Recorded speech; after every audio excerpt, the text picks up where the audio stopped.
இதோ ஒரு விழிறிய குதிரை. அதன் மேல் அமர்ந்தவனின் பெயர் மரணம். அவனுக்குப் பின்னால் பாதாளம் வந்தது.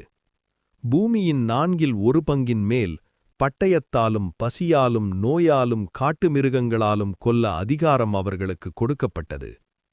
5வது முத்திரை திறக்கப்பட்டது. தேவனுடைய வார்த்தைக்காகவும் தாங்கள் கொடுத்த சாட்சியத்திற்காகவும் கொல்லப்பட்டவர்களின் ஆத்துமாக்களை நான் பலிபீடத்தின் கீழே கண்டேன். அவர்கள் கூவினார்கள், பரிசுத்தரும் சத்தியமான ஆண்டவரே, பூமியில் வாசமாயிருக்கிறவர்களிடத்தில் எங்கள் இரத்தத்திற்கு பழிவாங்காதது எவ்வளவு காலம்? அவர்களுக்கு வெள்ளை ஆடைகள் கொடுக்கப்பட்டன. அவர்கள் இன்னும் சிறிது காலம் ஓய்ந்திருக்கும்படி சொல்லப்பட்டது. அவர்களோடு சேவை செய்யும் சகோதரர்களும் கொல்லப்பட வேண்டிய எண்ணிக்கை நிறைவடையும் வரை. 6வது முத்திரை திறக்கப்பட்டது. பெரிய பூகம்பம் உண்டாயிற்று.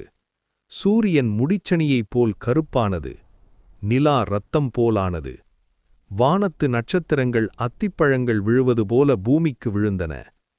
வானம் சுருட்டப்பட்ட புத்தகம் போல் அகன்றது. மலைகளும் தீவுகளும் தங்கள் இடத்திலிருந்து அசைந்தன. பூமியின் ராஜாக்களும் பெரியோரும் படைத்தலைவர்களும் செல்வந்தரும் வல்லவர்களும் அடிமைகளும் சுதந்திரர்களும் எல்லாரும் குகைகளிலும் மலைக்குகைகளிலும் மறைந்து கொண்டனர். அவர்கள் மலைகளுக்கும் பாறைகளுக்கும் சொல்லினர், எங்கள் மேல் விழுங்கள். சிங்காசனத்தில் அமர்ந்திருக்கிறவரின் முகத்திலிருந்தும் ஆட்டுக்குட்டியின் கோபத்திலிருந்தும் எங்களை மறைத்துக் கொள்ளுங்கள். அவர்களின் மகத்தான கோபத்தின் நாள் வந்துவிட்டது. அதை எதிர்கொள்ள யார் நிலைத்திருக்க முடியும்?